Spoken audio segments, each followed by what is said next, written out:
ராஜேஸ்வரி பிரியாங்க, எதிர்க்கட்சி தலைவர் ஏற்கனவே பல முறை நீட் குறித்து பேசும்போது கேட்டுட்டார். நீட் தேர்வை முதலில் கொண்டு வந்தது யார் அப்படின்ற கேள்வியை பல முறை முன் வச்சுட்டார். அதற்கு இதுவரை பதில் வரல. ஆனால் இப்போதும் கூட நீட் தேர்வை பற்றி நீங்கள் பேசுனீங்களா அப்படின்னு சொல்லி அந்த பழைய அறிக்கைகளையே தான் திரும்ப திரும்ப முதலமைச்சர் அவர்கள் கொடுத்துக்கிட்டு இருக்கார். இந்த பதற்றத்திற்கான காரணம் தான் இப்போ 4 ஆண்டுகளாக ஆட்சி அதிகாரத்தில் இருக்கும்போது எதையுமே அவங்களால நிறைவேற்ற முடியலை. எதை கேட்டாலும் எனக்கு மத்திய அரசு, எங்களுக்கு அவங்க பாஷையில் ஒன்றிய அரசா புதுசாக அவங்க அப்படி தான் சொல்லுவாங்க, எங்களுக்கு நிதி கொடுக்க மாட்டுறாங்க, சப்போர்ட் பண்ண மாட்டுறாங்க. இதையே சொல்லி தான் இந்த 4 ஆண்டு காலமாக நீங்கள் ஆட்சி செய்து கொண்டிருக்கிறீர்கள். நீட் ரகசியம் தெரியும்னு சொல்லி முதல் கையெழுத்துன்னு சொல்லி ஒரு மிகப்பெரிய பொய் வாக்குறுதியை கொடுத்தது திமுக. இல்ல, அதையெல்லாம் எதிர்க்கட்சி தலைவர் பல முறை தோல் உரிச்சு காட்டிட்டார். பதட்டத்தின் வெளிப்பாடாக ஒரு அறிக்கை வெளியிடும் போது கூட மீண்டும் மீண்டும் அதையே சொல்லிட்டு இருக்காங்க. அப்ப அவர்கள்ட்ட வேற எதுவுமே இல்ல. என்ன பயம்னா அரித்மெட்டிக் கால்குலேஷன் தாங்க. 2021 தேர்தல்ல அதிமுகவுக்கும் திமுகவுக்கும் என்ன வித்தியாசம் இருந்தது? 3% தான் வாக்கு வித்தியாசத்துல திமுக வெற்றி பெற்றது, அவ்வளவுதான். அதுலேயும் குறிப்பாக பார்க்கணும்னா 10 ஆண்டு காலம் முன்பு ஆட்சி செய்தார்கள் அதிமுக. அதுலேயும் எதிர்ப்பு இல்லை மக்கள் மத்தியில். இதுவும் தெரிஞ்சுட்டு, அது மட்டும் இல்லாமல் புரட்சித் தலைவி ஜெயலலிதா அம்மா அவர்கள் மறைந்து 4 வருடங்களுக்கு பிறகு வர ஒரு தேர்தல். அப்படி இருக்கும்போது இந்த இடத்திலேயே அவங்க கிட்டத்தட்ட வெற்றி பெற்றதற்கு சமமான ஒரு வித்தியாசம் தான். பல தொகுதிகளில் மிக குறைவான எண்ணிக்கையில் மிக குறைவான வாக்கு வித்தியாசத்துல தான் தோல்வி. அப்ப அந்த இடத்துல இன்றைக்கு நாம ஒரு ஆண்டுக்கு முன்னதாகவே ஒரு கூட்டணி அமைக்கப்பட்டது அப்படின்னா, இன்றைக்கு இந்த 4 ஆண்டு காலத்துல திமுக மேல மக்கள் எவ்வளவு வெறுப்போட இருக்காங்க, எவ்வளவு எதிர்ப்பை சம்பாதித்திருக்காங்கிறது திரு மு.க. ஸ்டாலின் அவர்களுக்கு தெரியுமா தெரியாதான்னு தெரியல. ஏன்னா அவர் மக்களோட மக்களா இல்ல, அவரை சுத்தி ஒரு 4 பேரை வச்சுக்கிட்டு அமைச்சரே நல்லா இருக்கு, நாடு ரொம்ப நல்லா இருக்குங்கிறாங்க, அதுக்கு ஆமா ஆமான்னு தலையாட்டிக்கிட்டு போயிட்டு இருக்காரு முதல்வர். இதுதான் நடந்துகிட்டு இருக்கு. அப்ப இந்த எதிர்ப்பு எப்படி ரிஃப்ளெக்ட் ஆகும்? அவரை சுத்தி உள்ளவங்களுக்கு தெரிஞ்சிருக்கும். இப்ப சொல்லியிருப்பாங்க, இப்பதான் சொல்லியிருப்பாங்க, ஐயோ இந்த கூட்டணி வச்சுட்டா இந்த கூட்டணி தாங்க வெற்றி பெறும் அப்படின்னு. கூட்டணிக்கு பிறகு வேணா அவர் தெரிஞ்சுக்க முயற்சி பண்ணலாம் மக்கள் மனநிலை என்ன இருக்குன்னு. ஒட்டுமொத்தமாக அரித்மெட்டிக் கால்குலேஷன் அடிப்படையிலேயே இந்த கூட்டணி தான் அடுத்த ஆட்சிக்கு வரும் அப்படிங்கிறது தெரிஞ்சு போயிட்டு, அதுல ஏற்பட்ட பயத்தை எப்படி வெளிப்படுத்துறதுன்னே தெரியல. ஊழலை பத்தி இவர் பேசலாமா? மு.க. ஸ்டாலின் அவர்கள் பேசலாமா? இன்னைக்கு அவசரமா பொன்முடி அவர்களுக்காகவும், செந்தில் பாலாஜி அவர்களுக்காகவும், K.N. நேரு அவர்களுக்காகவும் இப்படி நீங்க ஓடிட்டே இருக்கீங்களே, யாரை சொல்லி யாரை சொல்லாம விடுறதுன்னே தெரியலையே. உங்களோட அமைச்சரவையில் இருக்கிற எந்த அமைச்சரை விட்டு வைக்கிறதுனே தெரியாத அளவுக்கு ஊழல் வழக்குகள் இருந்துகிட்டு இருக்கும் போது நீங்க ஊழல் பற்றி பேசலாமா, அறிக்கை கொடுக்கலாமா, அல்லது அமித்ஷா அவர்கள் பேசியதை குறித்து நீங்க பேசலாமா? பேசுவதற்கு திமுகவிற்கு என்ன தகுதி இருக்கிறது? எதிர்கட்சி தலைவரும் மீண்டும் மீண்டும் அந்த ஊழல்களை எல்லாம் குறிப்பிடுறார்.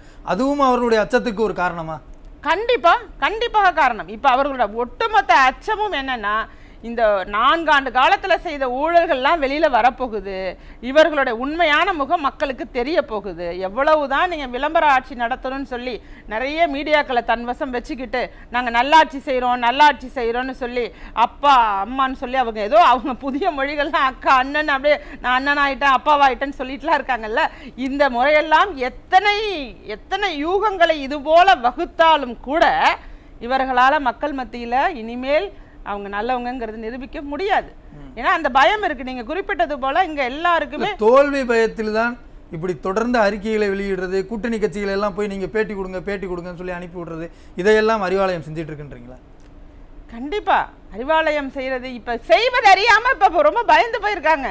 இப்ப நீங்க இதை செய்வோமா அதை செய்வோமாங்கிற நிலைமை மாறி, ஏன்னா இவங்கெல்லாம் யாரும் எதிர்பார்க்கல இவ்வளவு சீக்கிரம் இந்த கூட்டணி ஃபார்ம் ஆகும் அப்படிங்கிறத எதிர்பார்க்கல.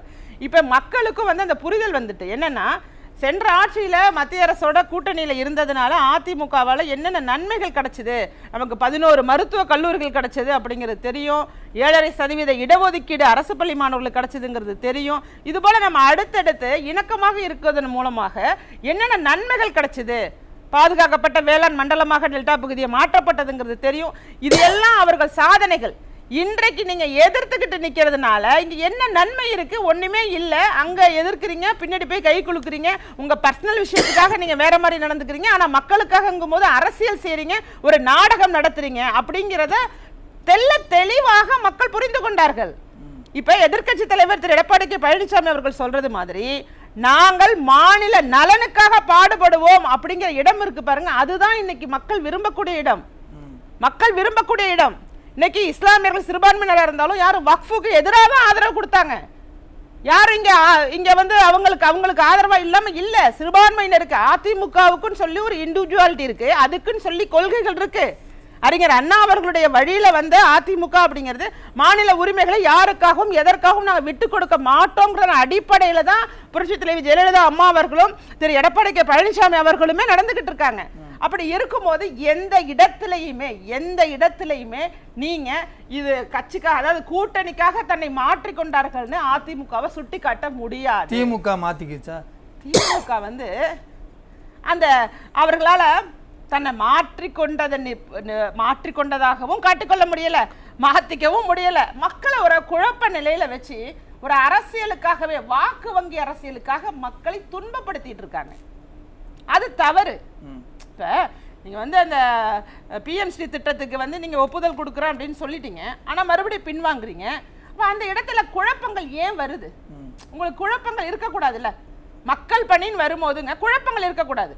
அன்றைக்கு வந்து எதிர்க்கட்சி தலைவர் எடப்பாடி கே பழனிசாமி அவர்கள் அந்த 7.5% இடஒதுக்கீடு அப்போது ஆளுநராக இருந்த பன்வாரிலால் புரோஹித் அவர்கள் கையெழுத்து இடல. அப்படி இருந்தாலும் அதற்கு முன்னதாகவே அரசாணை வெளியிட்டாங்க 7.5% இடஒதுக்கீடு. அதுக்கு பேரு தான் மக்கள் மேல இருக்கக்கூடிய பற்று. அங்க எந்த இடத்துலயும் பயப்படல. உடனே அடுத்த நாள் அவங்க அதை ஏற்றுக்கொண்டு ஆமான்னு சொல்லி ஏத்துக்கிட்டது அடுத்தது.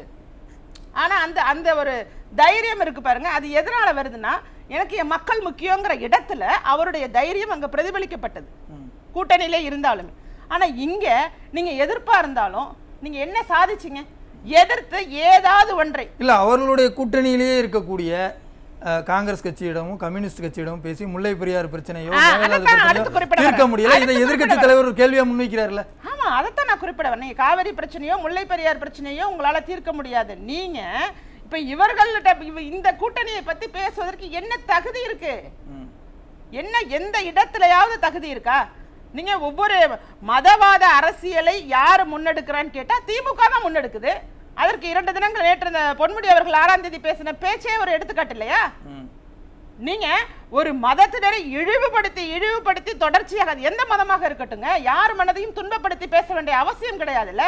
அது இந்து மதமாக இருக்கட்டும், கிறிஸ்தவ மதமாக இருக்கட்டும், இஸ்லாமியர்களாக இருக்கட்டும், யாரை வேண்டாலும் இருக்கலாம். நீங்க அவர்களை துன்பப்படுத்தி பேசிதான் அவர் அரசியல் செய்து நாங்க அப்படித்தான் வளர்த்தோம் அப்படின்னு சொல்றீங்களே, மேடையிலேயே பேசுறீங்களே. அப்ப அவர்களுடைய ஓட்டெல்லாம் உங்களுக்கு விழுமா? இல்ல, இந்த வாக்கு விழுகிறதுன்ற ஒரு 4 ஆண்டுகளுக்கு பிறகு ஸ்டாலின் அவர்கள் இப்போது கையில் எடுக்கக்கூடிய எல்லா விவகாரமுமே அவருக்கு எதிராகவே திரும்புது. அது கச்சத்தீவாக இருக்கட்டும், நீட்டாக இருக்கட்டும், எல்லா விவகாரமும் அவருக்கு எதிராகவே திரும்பிக்கிட்டே இருக்கு. ஏன் ஒரு பதட்டத்தில் தவறான முடிவுகளை எடுக்கிறாரோ? அவருக்கு வந்து இப்ப, அதாவது 4 ஆண்டுகள் கழித்து எதிர்க்கட்சி தலைவர் அவர்கள் குறிப்பிட்டது போல இன்னைக்கு கச்சத்தீவை பத்தி பேசுறாங்கன்னா அது நிச்சயமாக தேர்தல் நெருக்கத்துல பேசினா போதுங்கிற மாதிரி அந்த டாபிக் எடுத்திருக்காங்க. நீட்டை பத்தி இப்பதான் அனைத்து கட்சி கூட்டம் போடணும்னு உங்களுக்கு அந்த எண்ணமே வந்திருக்கு. வழக்கு மூலமா நீங்க என்ன சாதிச்சீங்க, நீங்க தீர்மானம் நிறைவேற்றுறீங்க, அதை அடுத்த நிலைமைக்கு என்ன எடுத்துட்டு போகணும் அப்படிங்கறதெல்லாம் விட்டுட்டு இப்ப விளம்பரத்துல நாம எப்படியாச்சும் நாம சொன்னதுக்கெல்லாம் வந்து மக்கள் மத்தியில ஏதாவது ஒரு விளம்பரத்தை இந்த காலகட்டத்திலையும் மக்கள் மீண்டும் விளம்பரத்தை நம்பி ஏமாறுவாங்கன்னு நினைக்கிறாரா? நிச்சயமா அப்படிதான். அவர்களுக்கு வேற கணக்கு கிடையாதுங்க. வேற கணக்கு. இன்னைக்கு நான் இப்ப பேசுறேன், இன்னும் 1 மணி நேரம் கூட பேச முடியும். அந்த 4 ஆண்டுகள்ல அதிமுக ஆட்சி காலத்துல அமைக்கப்பட்ட புதிய நல்ல திட்டங்கள் துறை வாரியாக என்னால இப்ப பேச முடியுங்க. இதே நான் ஒரு பொதுவான ஆள் தான், நான் அதிமுகவை சேர்ந்தவர் இல்லை. இப்ப என்னால 4 ஆண்டுகள்ல திமுகவோட ஆட்சியில என்னென்ன நன்மைகள் நடந்ததுன்னு என்னால பேச முடியலைங்க. அவர்கள் குறிப்பிட்டது 2 தான். 1000 ரூபாய் பணம் கொடுத்தோம், இலவச பேருந்து. 1000 ரூபாய் பணம் கொடுத்தோம், இலவச பேருந்து. இதை தவிர ஒரு ஆக்கப்பூர்வமாக துறை வாரியாக நல்ல திட்டங்களை, அதாவது அதிமுகவோட திட்டத்துக்கு ஸ்டிக்கர் ஒட்டாம, எப்படி அதிமுகவுடைய பழைய திட்டத்துக்கு ஸ்டிக்கர் ஒட்டிக்காம ஏதாவது ஒரு புதிய திட்டம், சிறப்பான திட்டத்தை நாங்க கொண்டுட்டு வந்தோம்னு சொல்லி திமுக யாராவது பேசினாலும் நான் கேட்க தயாரா இருக்கேன். நலத்திட்டங்கள் எதுவும் செய்யல, மக்கள் மத்தியில ஒரு வெறுப்பு இருக்கு. இந்த சூழல்ல ஒரு கூட்டணி உருவாகும் போது அதுதான் காரணமா இருக்கு. அவர்களிடம் சரக்கு இல்ல, மக்கள் நலனை பத்தி கவலை இல்ல, இங்க சட்ட ஒழுங்கு சீர்குலைஞ்சு போயிட்டு பெண்களுக்கு பாதுகாப்பு கிடையாது, 80 வயசு மூதாட்டிக்கே இங்க பாதுகாப்பு கிடையாது. அப்படிப்பட்ட ஒரு சூழ்நிலை உருவாகி இருக்கும் போது இங்க என்னன்னா ஒரு கூட்டணி ஊழலை பத்தி பேசுது, சட்ட ஒழுங்கு இப்படி இருக்கேன்னு சொல்லி பேசுறாங்க. மக்கள் நலனுக்காக நாங்க தமிழகத்தோட இவங்க தான் கூட்டணியோட தலைமை, இவங்களை வச்சுதான் நாங்க எல்லாமே பண்ண போறோம்னு சொல்லி ஒரு மத்திய அரசுல இருந்து இவ்வளவு பெரிய வார்த்தை அடிக்கடி வருது. அப்ப உண்மையாகவே இது மிகப்பெரிய கூட்டணியா அமைஞ்சிட்டேங்கிற ஒரு எண்ணம் அவங்களை பதற வைக்குது. நன்றி. அந்த பதட்டம் இருக்கு பாருங்க. அதாவது அந்த ஒரு விஷயம், மத்திய அரசு நினைச்சாதாங்க தமிழ்நாடு நல்லா இருக்க முடியும், அதை மக்களும் உணரணும். இதுவரைக்கும் இருந்த அரசியல் சூழல்ல இவர்களுடைய நாடகத்தை நம்பி ஏமாற்றப்பட்டிருக்காங்க. ஆனா இப்ப தெளிவா இருக்காங்க. நிச்சயமாக இந்த கூட்டணி மாபெரும் வெற்றியை அடையும். நன்றி. ராஜேஸ்வரி பிரியா, உங்களுடைய இறுதி கருத்தை மிக சுருக்கமா சொல்லுங்க.